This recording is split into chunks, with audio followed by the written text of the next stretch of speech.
दिन मजुरियारू सफल बाइगण चाषी दिन को क्विंटाल क्विंटाल बाइगण उत्पादन धान और कपा चाष करी गुजरात मेंटाउथुबा चाषींको पई उदाहरण पाल्टिचंती रामनागुड़ा ब्लॉक एरागुड़ा गाँव जड़े महिला चाषी ललिता साबर जीवन जीविका पई दिने अन्य जमीरे मजुरिया भाव में काम करी परिवार प्रतिपोषण करुथिले।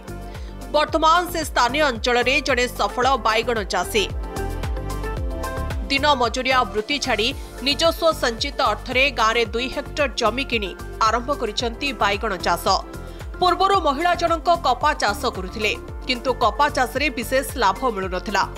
उन्नत मानर चाष करिबा पई मन बळाई उद्यान कृषि विभाग सहित जोगाजोग करथिले। उद्यान कृषि विभाग सहयोग रे चाषी जनक विभिन्न प्रकार परिबा चाष करुथबा बेले वर्तमान बाइगण चाष करी बेस 2 पैसा रोजगार करुछंती।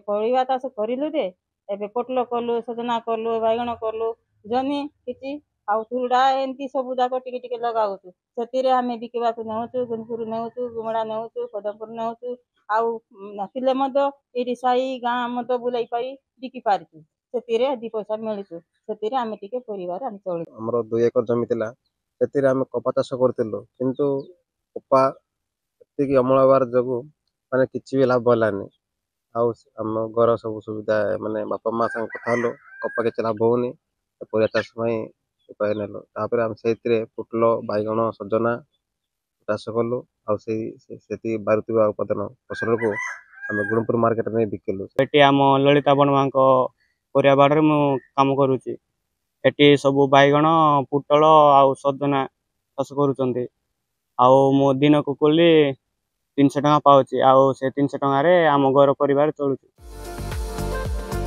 एकर पिछा 20 रु 25 हजार टंका विनियोग करी दैनिक क्विंटाल क्विंटाल बाइगण बिक्री करुछंती। निजर आर्थिक स्थिति सुदृढ़ करि परिछंती। उत्पादित परिवार निकटस्थ बजार रे बिक्री करिबा सहित आखपाख अंचलर बजार को मध्य जोगाई पारुछंती। अपरपक्षे स्थानीय अंचलर बेकार युवक युवती ललितांको क्षेत्र में काम करी किछि रोजगार करुछंती।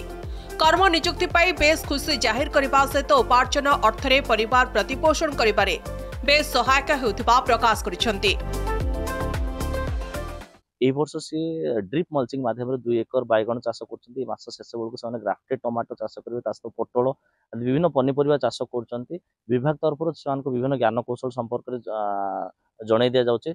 या सहित से ए वर्ष जो आम समन्वित उद्यान कृषि उन्नयन मिशन योजना रे परिवार चाष जो 30,000 टंकार सहायता राशि अच्छे से आवेदन कर विभाग तरफ जोगे दिया।